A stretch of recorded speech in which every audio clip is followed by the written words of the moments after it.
Hello everyone and welcome to online video tutorial. In this video we are going to see Tata Steel Aspiring Engineer Program exam review.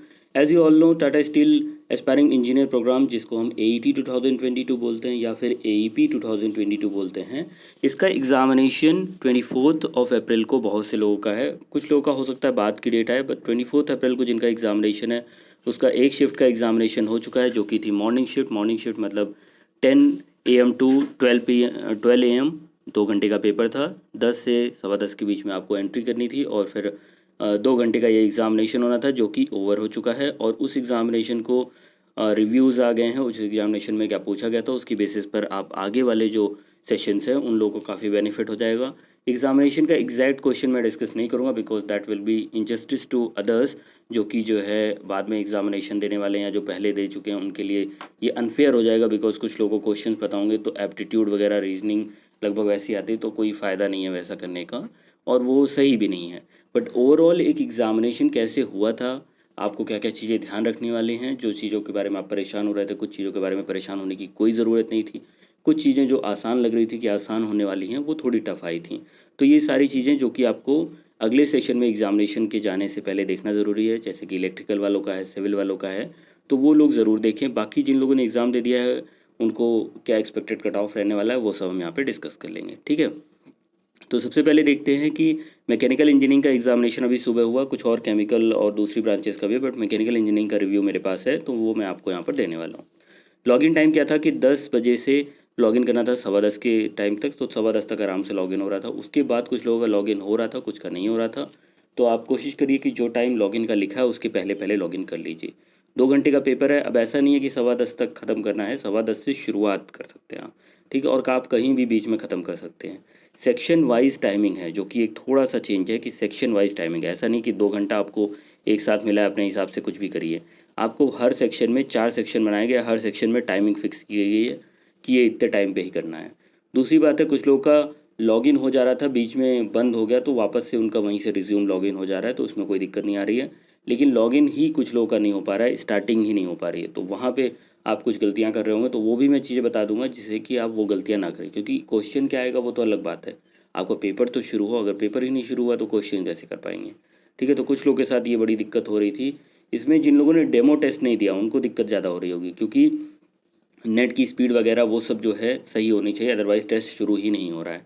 तो वो ध्यान दीजिएगा आप. ठीक है, तो आपके पास ईमेल आया होगा, आप इस ईमेल को देखेंगे. जैसे चेक सिस्टम कंपेटेबिलिटी आपने कर लिया होगा. आपको स्टार्ट टेस्ट पे क्लिक करना है. आप सीधे जैसे स्टार्ट टेस्ट पे क्लिक करेंगे आपके सामने उसके पहले ये देखिए उसी ईमेल में ये बताया गया था 100 क्वेश्चंस आएंगे जिसमें 70 टेक्निकल होंगे, 30 कॉग्निटिव के होंगे, 2 आवर्स का पेपर होगा, 1/4 निगेटिव मार्किंग होगी. अब निगेटिव मार्किंग का ऐसा है कि जब आप टेस्ट दे रहे थे कहीं पर भी अलग से निगेटिव मार्किंग नहीं लिखी थी.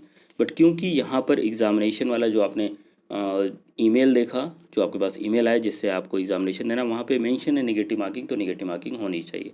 बट एग्ज़ाम के बीच में कहीं पर अलग से निगेटिव मार्किंग होनी है कि नहीं होनी है वो मेंशन नहीं है. ठीक है, तो ये चीज़ मैंने आपको क्लियर कर दी. इसके बाद फिर आप देखिए ऐसे स्क्रीन खुलेगी. तो मेरे पास रिकॉर्डिंग्स हैं, बट मैं आपको वही शेयर करूँगा जो कि दूसरों को दिक्कत ना हो जिससे. ठीक है, तो वो एक फेयर जजमेंट होना चाहिए वहाँ पर. देखिए ऑटो सेव होता जाएगा. ऑटो सेव का मतलब ये है कि आपको क्वेश्चन को कुछ सेव अप नहीं करना. आप क्वेश्चन का मार्क करिए, आगे बढ़ते जाइए, पीछे जाते जाइए. आगे जाना पीछे जाना दोनों अलाउड है, बट एक सेक्शन के लिए एक पर्टिकुलर टाइम है. मान लीजिए किसी के लिए 15 मिनट का टाइम है सेक्शन का, तो 15 मिनट में आप 10 बार आगे पीछे जाते रहिए, कोई दिक्कत नहीं है. आप क्वेश्चन को मार्क करिए, अनमार्क करिए, कोई दिक्कत नहीं है. लेकिन अगर आपका वो सेक्शन का टाइमर ख़त्म हो गया या फिर आपने पहले ही जमा कर दिया तो वो टाइम आगे इंक्लूड नहीं होगा कहीं पर, तो कोई फ़ायदा नहीं है जल्दी जमा करने का. जिस सेक्शन में जितना टाइम दिया गया है उतना टाइम आप पूरा यूज़ करिए और आपका ऑटो सेव होता जाएगा, मतलब अपने आप वो सेव करता जाएगा. आपको उसमें परेशान नहीं होना है कि सबमिट कहाँ से करना है. ठीक है, 4 सेक्शन थे. हो सकता है किसी किसी में 3 सेक्शन हो, कुछ ब्रांचेज में 3 सेक्शन होंगे, बट इलेक्ट्रिकल सिविल में मेनली आपके 4 ही सेक्शन है. तो मैं 4 सेक्शन के हिसाब से आपको बता देता हूँ. 120 मिनट मतलब 2 घंटे का 100 क्वेश्चन. ठीक है, और इस तरह की स्क्रीन आपकी पहले दिखती है. आप प्रोसीड पे क्लिक करेंगे सीधे से. आपने एक बार प्रोसीड पे क्लिक किया तो आपको इस तरह की स्क्रीन दिखेगी. ठीक, अब इसमें सिस्टम कंपेटेबिलिटी आपने पहले चेक कर दिया होगा तो तुरंत इसमें टिक लग जाएगा. कुछ लोग का टिक नहीं लग रहा है. क्यों नहीं लग रहा है? क्योंकि उनका यहाँ पे देखिए ये जो इंटरनेट कनेक्टिविटी है, ये जो ग्रीन कलर का दिख रहा है, उनकी इंटरनेट कनेक्टिविटी 512 kbps से कम है. तो ऐसे केसेस में वो उनको दिक्कत हो सकती है. इंटरनेट कनेक्टिविटी सही होनी चाहिए. इसलिए मैंने कहा था कि डेमो टेस्ट वगैरह दे करके देख लीजिए, आपको पता चल जाएगा इंटरनेट कनेक्टिविटी सही है कि नहीं है। तो इंटरनेट की कनेक्टिविटी सही होनी चाहिए, तो ये ग्रीन कलर का पूरा बन के आ जाएगा और आपका सिस्टम कंपेटेबिलिटी पे ग्रीन टिक लग जाएगा। ठीक है, देखिए आप लोग उसमें से कुछ लोग सोच रहे होंगे जल्दी से सर क्वेश्चन बताएं आगे बढ़ें, बट बात यही है ना कि अगर मैं क्वेश्चन ही आपको बताने लगूँ और आप ये प्रोसीजर आगे का फॉलो ही ना कर पाएँ, आपका टेस्ट कैसे होगा। तो ये जानना बहुत ज़रूरी है कि यहाँ पे गलतियाँ आप ना करें। ठीक है, यहाँ से प्रोसीड करेंगे वेब कैमरा ऑडियो परमिशन। मैंने ऑडियो परमिशन वेब कैमरा पहले ही देख करके रखा था, यहाँ पर ऊपर कहीं दिखाता है। ठीक है, तो आप जो है उसको अपने आप ओके हो जाएगा। फिर स्क्रीन शेयर की परमिशन आएगी, आप उसको फुल स्क्रीन पूरा जो है सबसे पहले वाला इंटायर स्क्रीन उसको शेयर करेंगे। फिर यहाँ पे उसका बन के आने लगता है कि स्टॉप शेयरिंग और हाइड, तो हाइड पे क्लिक कर देंगे। उसके बाद प्रोसीड वाला ग्रीन ये ब्लू कलर का हो जाएगा। ठीक है, ऐसा कुछ तो शेयर करेंगे, ये पहली वाली स्क्रीन शेयर करेंगे। ठीक है, और फिर जो है प्रोसीड करेंगे। प्रोसीड करने पे क्या है कि आपको अपना ईमेल आईडी डालना है। ईमेल आईडी डालने पर अपने आप वो ले रहा है आपका नाम और आपका रजिस्ट्रेशन नंबर। ठीक, तो रजिस्ट्रेशन नंबर जो बोल रहे थे कि रिक्वायर्ड होगा वो मांगा नहीं गया यहाँ पे। हो सकता है डेमो टेस्ट में भी नहीं मांगा गया था, तो अपने आप ऑटोमेटिक ले रहा है। आप में से कमेंट सेक्शन में बताइएगा किसी ने मैकेनिकल का पेपर दिया हो और उनको रजिस्ट्रेशन नंबर मांगा गया हो। मैंने देखा तो उसमें नहीं मांगा गया था। ठीक है, आपको इस तरह से ये दिखेगा। इस स्टेप को करने के बाद आपकी ये 3 मेजर स्टेप्स हो जाती हैं। फिर आपको रजिस्ट्रेशन डिटेल के बाद अपने आप फेस कैप्चर पे चला जाएगा। आप इस के बीच में बैठे रहिए। ठीक है, जो ही नहीं एकदम टच करते हुए बैठे रहिए, बस आपका इसके बीच में आ रहा हो। फिर कैप्चर आईडी करेंगे। कैप्चर आईडी बहुत कम केसेस में सही से हो रही है, तो कैप्चर आईडी का इशू हो सकता है, बट ठीक है, आपका जैसा भी कैप्चर आईडी आ रहा है आप सामने से कर करके कैप्चर आईडी करके आगे बढ़ सकते हैं। उसमें आप ज़्यादा कुछ कर भी नहीं सकते, क्योंकि कैप्चर आईडी में बहुत से लोग बता रहे हैं कि जो वो ब्लर करके वैसा आ रहा है, तो उसमें आप ज़्यादा कुछ नहीं कर सकते। जैसा कैप्चर आईडी हो रहा है तो वो आप कैप्चर कर लीजिए। ठीक है, एक दो बार ट्राई कर सकते हैं, हो सकता है सही आ जाए, बट कैप्चर आईडी करके आप आगे बढ़ेंगे। कैप्चर आईडी वाला भी कमेंट सेक्शन में बताइएगा कि कौन से ऐसे लोग हैं जिनका कैप्चर आईडी एकदम एग्जैक्ट सही से जैसा होना चाहिए पूरा प्रॉपर दिख करके हो रहा है। क्योंकि जब आप क्लिक करते हैं फ़ोटो कैप्चर आईडी की क्लिक करते हैं, तो उसमें क्या हो रहा था कि पूरा स्क्रीन वैसी हो जा रही थी, क्या बोलते हैं, ब्लू कलर का सिलेक्टेड पोर्शन जैसा दिखा रहा था। तो वो जी देखिएगा, बताइएगा कि इन लोगों को वो दिक्कत आ रही थी, बट फिर भी आप कैप्चर आईडी करके आगे बढ़ सकते हैं। ठीक है, जब आप आगे बढ़ेंगे तो आपको इस तरह से दिखेगा। अब ये ज़्यादा ज़रूरी है जानना, किस सेक्शन से कितने नंबर ऑफ क्वेश्चंस आए थे। तो आपकी analytical ability and problem solving है, इसमें 10 क्वेश्चंस हैं, 10 मिनट्स। आप किसी भी एक सेक्शन से शुरुआत कर सकते हैं और फिर उसके बाद किसी भी अगले सेक्शन में जा सकते हैं। आपसे पूछेगा जैसे पहला सेक्शन आपने खत्म किया कि दूसरे सेक्शन में किस में जाना है आपको। 4 सेक्शन है। पहला सेक्शन है analytical ability and problem solving, which is also known as the reasoning. आपकी रीजनिंग होती है, न्यूमेरिक रीजनिंग जिसको हम क्वांट बोलते हैं। 10 क्वेश्चन हैं 15 मिनट के। जो वर्बल एबिलिटी है 10 question are there for 10 minute. तो जो एक क्वांट का सेक्शन है उसमें थोड़ा सा ज़्यादा टाइम दिया गया है, उसके लिए सुटेबल भी है, क्योंकि क्वांट में आपका न्यूमेरिकल ज़्यादा होता है, तो इस वजह से इसमें 15 मिनट दिया गया है। बाकी सब में आपको 10-10 मिनट मिला है इन दोनों में। और रीजनिंग क्वांट और आपका वर्बल एबिलिटी है। फिर 85 मिनट आपको मिला है MCQs आपके सॉल्व करने हैं डोमेन एबिलिटी के, जो कि मैकेनिकल इंजीनियरिंग में पूरे मैकेनिकल इंजीनियरिंग के आए थे।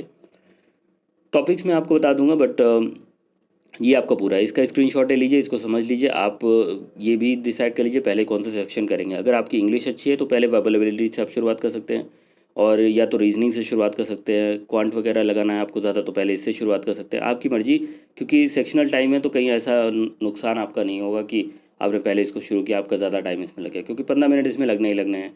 आपने 5-10 मिनट में सबमिट कर दिया तो भी वो 5 मिनट कहीं बच के जाएंगे नहीं। तो फिर बेटर है कि आप कोई भी सेक्शन शुरू करें। डोमेन एबिलिटी से भी चाहे शुरू कर सकते हैं, but I will suggest domain ability बाद में करें, क्योंकि डोमेन एबिलिटी के क्वेश्चंस बड़े ट्रिकी है, बड़े घुमावदार हैं। तो उसमें हो सकता है करते करते आप थोड़ा फ्रस्ट्रेट हो जाए, तो फिर आप बाकी सेक्शन गड़बड़ कर लेंगे। तो बेटर है पहले आप कॉग्निटिव करिए। कॉग्निटिव बहुत ही आसान है, कॉग्निटिव बहुत ही मज़ेदार है, कॉग्निटिव में आपको दिक्कत नहीं आने वाली है। तो पहले कॉग्निटिव करके अच्छे मार्क्स स्कोर कर लीजिए, फिर डोमेन एबिलिटी पे जाइए। और आपका टाइम तो 85 मिनट्स बचा ही रहेगा डोमेन एबिलिटी के लिए, कोई नुकसान आपका नहीं होने वाला है।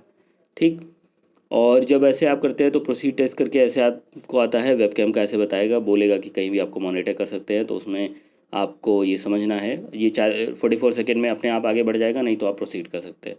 तो बीच बीच में थोड़ा थोड़ा टाइम दिया जाता है कि आपको स्क्रीन पे जो लिखा है आप पढ़ लें, है ना, अपने आप ऐसा नहीं कि तुरंत प्रोसीड करिए आप। और वर्बलिटी जैसे आया तो ये बताया जाएगा। ठीक है, हाँ, तो ये आपका है, यहाँ देखिए। तो यहाँ पर ये ऑनलाइन प्रॉक्टेड एग्ज़ाम जैसे है, मैंने क्वेश्चन को हाइड कर दिया है फॉर सेफ्टी रीजंस। और क्योंकि देखिए क्वेश्चन आप कहीं भी शेयर भी कर रहे हैं ना, तो उसमें भी दिक्कत है, आपका नाम और रजिस्ट्रेशन नंबर लिख करके पूरे में एक तरह से वाटर मार्क है, तो वो आपके लिए नुकसानदायक हो सकता है। क्योंकि अगर टाटा स्टील को या मर्सर मेटल को वो पता चलता है तो आपका एग्ज़ाम ऐसे ही डिस्क्वालीफाई हो सकता है, ठीक है। तो उससे थोड़ा बचें। मैं आपको विंडो इसलिए दिखा रहा हूँ कि आपको थोड़ा सा आइडिया लग जाए। जैसे बहुत से लोग बोल रहे थे भाई कैलकुलेटर नहीं है, तो ये देखिए कैलकुलेटर है यहाँ पर, ये छोटा सा बना है, ये कैलकुलेटर है। कैलकुलेटर आप पूरे एग्जाम में यूज़ कर सकते हैं, वर्बल एबिलिटी में भी, रीजनिंग में भी, कहीं पर भी कैलकुलेटर यूज़ करिए, कोई दिक्कत नहीं है। सेक्शन टाइम, आपका सेक्शन का टाइम चल रहा होता है ये ऊपर, यहाँ पर आप जो है मिनिमाइज़ मैक्सिमाइज़ कर देते हैं, बट इसको नहीं करें तो अच्छा है। फिर आपका जो स्क्रीन पे दिख रहा है वो छोटा बड़ा आपको जैसे करना है आप वो कर सकते हैं। फिर उसके बाद जो है नेक्स्ट आपका फिनिश टेस्ट है, फिनिश टेस्ट मत करिए, पहले पूरा क्वेश्चन कर लीजिए। प्रोबेबिलिटी जो सेक्शन चल रहा है वो दिखेगा, आपका मर्सर मेटल ये नाम दिखेगा। नीचे आपका सबसे नीचे अगर आप देखेंगे तो सबसे नीचे आपका ये इंटरनेट कनेक्टिविटी और वेबकैम दिखाता है। वेबकैम का एक्सेस है तो वेबकैम दिखाता रहेगा। इंटरनेट कनेक्टिविटी में क्या होता है, कई बार जो है एक नोटिफिकेशन आ रहा था कि जो है इंटरनेट कनेक्टिविटी लो हो गई, तो उसमें घबराना नहीं, आपका चलता रहेगा, थोड़ी देर बाद फिर से रिज्यूम हो जा रही थी। ग्रीन हो तो ज़्यादा अच्छा है, ग्रीन का मतलब एकदम बेस्ट इंटरनेट कनेक्टिविटी है। और फिर कहीं कोई दिक्कत होती है तो ये 2 नंबर्स लिखे हुए हैं, इन नंबर्स पे आप तुरंत कॉल करिए, ठीक है। और अब सवाल आता है कि एग्जामिनेशन देते समय, ठीक है, एग्जामिनेशन देते समय आपके मन में डाउट आ रहा होगा, क्या आप रफ पेपर पेन यूज़ कर सकते हैं? बिल्कुल यूज़ कर सकते हैं। क्या आप नीचे देखने पर वार्निंग आ रही है? बिल्कुल नहीं आ रही है। आप नीचे देखिए, सामने देखिए, वार्निंग नहीं आ रही, बट साइड में देखने पर, इधर उधर बात करने पर, और हो सकता है फ़ोन वगैरह यूज़ करने पर वार्निंग आए, तो वो मैंने करके नहीं देखा, तो मैं उसके बारे में आपको नहीं बता सकता। और वो मत करिएगा, ठीक है, चीटिंग नहीं करनी है आपको। और आप जो है ये देखिए कि जो वार्निंग है, वार्निंग आपका कुछ ज़्यादा गड़बड़ होने पर ही आ रही है, नॉर्मल केसेस में वार्निंग नहीं दी जा रही है। बट ये है कि आपका पूरा ऑन टाइम पूरा वॉइस के साथ रिकॉर्डिंग हो रही है, तो वो जहाँ भी उनको डाउटेड लगेगा बाद में उठा करके देख सकते हैं। मान लीजिए आपको शॉर्टलिस्ट किया जाता है, आपके नंबर अच्छे आते हैं, फिर वो आपको एक बार रिकॉर्डिंग देख सकते हैं, तो उसमें आपको सावधान रहना है, ठीक। तो ये आपका इंटरफेस में कोई दिक्कत नहीं। हाँ, क्वेश्चंस में आगे पीछे जा सकते हैं, ये जो इधर वाली की है इससे पीछे जाएंगे, इधर वाले से आगे जाएंगे। और साथ ही में आप रिविजिट पे भी लगा सकते हैं, वो थोड़ा सा आपका किस कलर का हो जाएगा, ऑरेंज कलर का, ठीक है, दिखाएगा, तो उसमें आपके जा सकते हैं। तो क्वेश्चंस का जो इंटरफेस रहने वाला वो मैंने आपको बता दिया। अब एक एक कर करके हम सारे सेक्शंस का देखते हैं कि कैसे आपका सेक्शंस का था, ठीक है। तो सबसे पहले मैं वर्बल एबिलिटी से शुरुआत करता हूँ, थोड़ा सा वीडियो ये लंबा होगा। वर्बल एबिलिटी के बारे में पहले बात कर लेते हैं। वर्बल एबिलिटी से जो क्वेश्चंस आए हैं, वर्बल एबिलिटी से आपका सबसे पहला तो ये क्वेश्चंस थे कि आप वो डिटर्मिनेंट्स वाले, ए एंड द वाले, ठीक है, कि couple of hours will be enough to reach a place, a and the क्या लगेगा आगे, ठीक। फिर उसके बाद जो है कुछ क्वेश्चंस, पैराग्राफ का क्वेश्चन कोई नहीं आया वैसा जैसा वो आता था पिछली बार, कि एक कॉम्प्रिहेंशन दिया गया उस पर क्वेश्चंस। और क्वेश्चंस ये भी हैं कि मैकेनिकल का हो रहा है तो मैकेनिकल में भी हर ब्रांच में अलग अलग क्वेश्चंस है, ऐसा नहीं है कि हर स्टूडेंट्स के थोड़े से अलग क्वेश्चंस है, थोड़ा आगे पीछे भी किया गया है कुछ में क्वेश्चंस भी इंटरनली डिफरेंट है, तो that is the one thing. उसके बाद अगर हम देखें यहाँ पर जो और दूसरे क्वेश्चंस थे, वो ज़्यादातर एरर फाइंडिंग वाले क्वेश्चन थे आपके वर्बल एबिलिटी में। और कुछ क्वेश्चंस ऐसे भी थे कि फ्रेजेस को अरेंज करने वाला, जैसे एक फ्रेज की स्टार्टिंग का वर्ड लेटर दे दिया गया, फिर आगे उसके क्या क्या सेंटेंसेस होंगे, तो फ्रेज कंप्लीशन वाला था। और आपका एरर डिटेक्शन है। उसके बाद एक क्वेश्चन आपका मिल जाएगा जो कि वर्ड की मीनिंग टाइप का बताना होगा, आपका सिनोनिम्स। और फिर उसके बाद आपके इस टाइप के सारे मार्किंग वाले क्वेश्चंस रहेंगे जिसमें एरर ही मोस्टली पूछा गया है, एरर डिटेक्शन। और उसके बाद अगर आप नेक्स्ट सेक्शन पे जाते हैं तो नेक्स्ट सेक्शन आपका न्यूमरिक सेक्शन होता है। न्यूमरिक सेक्शन का मतलब है आपका, न्यूमरिक वाला हो गया मतलब आपका जो कि एप्टीट्यूड होता है। एप्टीट्यूड में क्या पूछा गया, एप्टीट्यूड में बेसिकली आपका परसेंटेज से क्वेश्चंस हैं, आपके प्रॉफिट लॉस से क्वेश्चन है, सिंपल सिंपल क्वेश्चन है, आप थोड़ा सा उसमें दिमाग लगाएंगे हो जाएगा, उसमें कुछ ज़्यादा परेशानी वाली बात नहीं है। और न्यूमेरिक रीजनिंग के क्वेश्चंस काफ़ी सिंपल से हैं आपके। उसके बाद अगर आप आगे बढ़ते हैं तो आपको कुछ क्वेश्चंस मिल जाते हैं, जैसे कि जो क्वेश्चंस रेशियो वाले क्वेश्चंस भी हैं। उसके बाद आपका एवरेज से रिलेटेड क्वेश्चंस हैं। एवरेज वेट मतलब इतना है तो बाकी बचे हुए स्टूडेंट्स का कितना होगा, 3 बच्चे चले गए तो बाकी बचे हुए स्टूडेंट्स का कितना होगा। फिर आपका जो है डिस्टेंस ट्रेवल का क्वेश्चन है, स्पीड से रिलेटेड, और डिस्टेंस ट्रेवल का क्वेश्चन डायरेक्शन से भी रिलेटेड है कि इस डायरेक्शन में जा रहा है, फिर आप जा कर के कहाँ पहुँचा।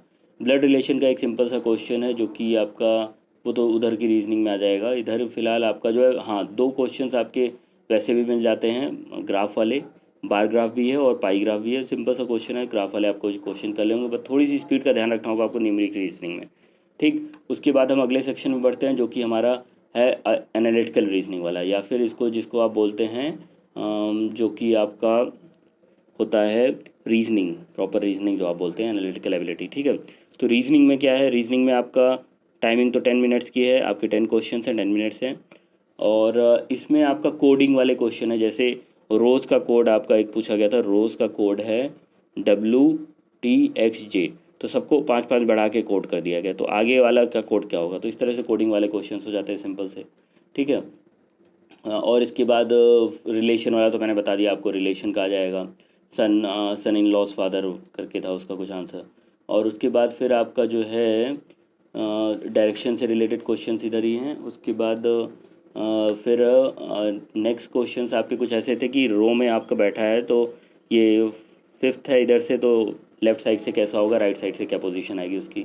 फिर आपके क्वेश्चंस कुछ थे कोडिंग वाले, फिर से कोडिंग वाले कुछ क्वेश्चंस रिपीट थे। उसके बाद आप देखते हैं तो क्वेश्चंस आपको मिल जाते हैं, डिफरेंट टाइप के क्वेश्चंस हैं वही कोडिंग वोडिंग वाले, और जो कोडिंग डिकोडिंग है, पोजीशन का है, रिलेशन का है, मेनली यही क्वेश्चन है। और एक सिलोगिज्म का क्वेश्चन है, मतलब ऑल मैन आर दिस, इस टाइप से जो है ऑल कैट्स आर दिस, तो उसमें पहला वाला सेकंड वाला 2 ऑप्शन दिए गए हैं, तो सेकंड वाला ऑप्शन उसमें सही था कि सेकंड वाला केवल फॉलो कर रहा है, फर्स्ट वाला नहीं फॉलो कर रहा है, तो इस टाइप से एक क्वेश्चन आपको उसका भी मिल जाएगा। तो कुल मिलाकर के इस तरह से क्वेश्चन थे। All birds are cats, some dogs are birds, तो some dogs are cats, there are no birds that are cat, तो इस टाइप के क्वेश्चन। ठीक है, तो ये आप कर ही लेंगे। डोमेन एबिलिटी पे बात करते हैं, जो कि मैकेनिकल इंजीनियरिंग वाला रहने वाला, उसके साथ कट ऑफ की भी बात करते हैं। तो देखिए जो कॉग्निटिव है, कॉग्निटिव तो बहुत ही सिंपल है, पिछली बार से भी सिंपल है, तो कॉग्निटिव बड़े आराम से आप 30 में मान के चल सकते हैं। बहुत से बच्चे 25 या फिर 20 प्लस कर रहे होंगे, तो उसमें दिक्कत नहीं है। लेकिन जो 70 मार्क्स का आपका ये वाला है टेक्निकल सेक्शन, उसमें थोड़ा सा टिपिकल है, क्योंकि बहुत ही वैरायटी ऑफ क्वेश्चंस हैं और न्यूमेरिकल क्वेश्चंस काफ़ी ज़्यादा पूछे गए हैं। उसके डायरेक्ट न्यूमेरिकल के आंसर आ रहे हैं, बट ज़्यादातर थ्योरी वाले क्वेश्चंस आप ये मान के चलिए 70 में से मुश्किल से 15 या 10 क्वेश्चंस थ्योरी के हैं, उससे ज़्यादा थ्योरी के क्वेश्चंस है ही नहीं, सारे के सारे आपके न्यूमेरिकल क्वेश्चन है। बट ऐसा नहीं है सभी ब्रांचेस में ऐसा होगा, और न्यूमेरिक में कुछ के डायरेक्ट फॉर्मूला लगा के क्वेश्चंस आ रहे हैं, कुछ में ज़्यादातर क्वेश्चंस ऐसे पूछे जा रहे हैं। जो ये वाले क्वेश्चंस होते हैं ना, एक कोई चीज़ बता दी गई, मान लीजिए पैरामीटर ऑफ अ पाइप है, वो आधा किया गया है changing the without changing the cross section of the pipe, तो हाइड्रोलिक मीन डेप्थ क्या होगी। मतलब आपके पास कोई फॉर्मूला है, उसका रिलेशन है, तो उस रिलेशन में एक डिनोमिनेटर्स या न्यूमरेटर वाली कोई चीज़ आधी कर दी गई, कोई चीज़ 3 टाइम्स कर दी गई, तो रिजल्टेंट जो है वो कितना टाइम्स होगा। तो इस तरह के 4-5 क्वेश्चन थे कम से कम। तो फिर इस तरह वाले क्वेश्चंस आपको तभी हो पाएंगे जब आपको फॉर्मूला क्लियर हो। ठीक है, तो ये फॉर्मूला बेसिस पर ये क्वेश्चंस हो जाते हैं, फॉर्मूला पता है सीधे सीधे हो जाएगा ये। ठीक है, उसके बाद कुछ क्वेश्चन थे कि मॉडुलस दिया गया, calculate the speed of the pressure wave, इस टाइप से क्वेश्चन था। डायमीटर ऑफ द पाइप करके क्वेश्चंस पूछे गए थे। एंड देन आपका सेंट्रीफ्यूगल पंप पे क्वेश्चन है। फ्लूइड के क्वेश्चंस अच्छे खासे थे, फ्लूइड के क्वेश्चंस थे। आपका थर्मोडायनेमिक्स के कुछ क्वेश्चन थे, थर्मोडायनेमिक्स में बेसिकली थ्योरी वाले क्वेश्चन थे कि ये फर्स्ट लॉ का है कि 0th लॉ का है, इस टाइप से क्वेश्चंस। ठीक है, और उसके बाद अगर आप देखें तो कुछ क्वेश्चंस आपके टोम के भी थे, टोम जो आपकी जो है ओमेगा 1 ओमेगा 2 वाले क्वेश्चंस थे। और फिर उसके बाद आपका जो गियर्स होते हैं, गियर्स में लिंक्स वगैरह गियर के क्वेश्चंस थे। ठीक है, एंड देन आपका क्वेश्चंस का अलग से हम देखेंगे। अभी के लिए जो जानना आपको ज़रूरी है कि जो कि क्वेश्चंस आपके सीएनसी से रिलेटेड एक क्वेश्चन था कि सीएनसी पर, वो तो आपका एमसीक्यूज़ में था कि कौन कौन से ABCD सही हैं, स्टेटमेंट दी गई थी। तो स्टेटमेंट बेसिस पर एमसीक्यूज़ जो पूछे गए हैं कि ये स्टेटमेंट दी गई हैं, AB सही है कि BC सही है, इस टाइप के 5 क्वेश्चंस लगभग आपको मिल जा रहे हैं। 5 क्वेश्चन तो सीधे लगभग इस टाइप से हैं कि रिलेशंस दिए गए हैं और आपको ये बताना है कि ये क्वेश्चंस इतना इसमें चेंज किया गया तो दूसरे में कितना चेंज होगा। ठीक है, बाकी आपके न्यूमेरिकल और थ्योरेटिकल क्वेश्चंस हैं कि एलॉय सिरेमिक्स में डिफरेंस भी पूछा गया था। तो एक मैथ तो कॉलम भी था। ठीक है, मैथ तो कॉलम तो काफ़ी सिंपल सा था। तो कुछ लोग बताइएगा कि आप में कुछ अलग सा क्वेश्चन आया था कि ऐसा ही आया था मैकेनिकल वाला, क्योंकि क्वेश्चंस कुछ कुछ अलग भी दिख रहे हैं, कुछ लोगों ने स्क्रीनशॉट्स वगैरह शेयर करे हैं, तो अलग क्वेश्चंस भी आए हैं। ठीक है, तो इस तरह से जब आप लास्ट में जाएंगे, लास्ट में आप सबमिट कर देंगे टेस्ट को, फिर आप उससे एग्जिट कर सकते हैं। बाकी देखिए, अगर आपका अगला टेस्ट है और आपको थोड़े समय में कुछ तैयार करना है तो ये मेटल प्रीवियस ईयर पेपर पड़ा हुआ है, इसमें AET 2018 का कंप्लीट पेपर है। इसमें 40 मार्क्स का जो एप्टीट्यूड वाला सेक्शन था वो देख सकते हैं। बाकी अपनी ब्रांच के फॉर्मूले वगैरह रिवाइज कर लीजिए, इतना ही है। कोई दिक्कत नहीं आनी चाहिए, ठीक है। तो ये है। और अगर आप मानते हैं कि इसमें कितना होना चाहिए आपका कट ऑफ, तो कट ऑफ देखिए, टेक्निकल में जैसे मैंने बताया नॉन टेक वाला जो है 25 क्वेश्चन मान लीजिए इधर से हो जाते हैं, 70 में 50 क्वेश्चन तक आप जा सकते हैं, इतना मान सकते हैं। क्योंकि टफ था ये थोड़ा, इससे ज़्यादा जाना मुश्किल है। तो 50, 60, 70, 75 हो सकता है आउट ऑफ 100, 75 टू 80 तक आप मान के चलिए, 75 टू 80 आउट ऑफ 100। इससे ऊपर कट ऑफ जाना इसका मुश्किल है, बिकॉज जितने भी बच्चे दे रहा हूँ, बट पेपर थोड़ा निगेटिव मार्किंग भी है, 1/4 निगेटिव मार्किंग है। तो 75 टू 80 आप सेफ जोन में मान सकते हैं खुद को। बताइएगा आपका कितना अटैम्प्ट है, आपको कितना एक्सपेक्टेड लग रहा है अपना। आगे भी वो और क्लियरिटी लाएगा कि कितना कट ऑफ जाना चाहिए। मैं इसका एक पोल भी कर दूंगा अपने इस टेलीग्राम में भी, और कम्युनिटी पोस्ट में एक पोल डाल दिया जाएगा, जिससे आपको पता चल जाएगा कट ऑफ कितना लगभग जा रहा है मैकेनिकल का। बाकी सिविल, इलेक्ट्रिकल, बाकी ब्रांचेस में तो जैसा पेपर आता है उस पर डिपेंड करेगा। ऑलराइट, सो इतना बताना सफिशिएंट था। क्वेश्चन डिस्कस करना उतना सही नहीं है, जितना बताना आपके लिए काम का था वो बता दिया गया है। मिलते हैं अगले वीडियो में। Thank you very much, have a nice day.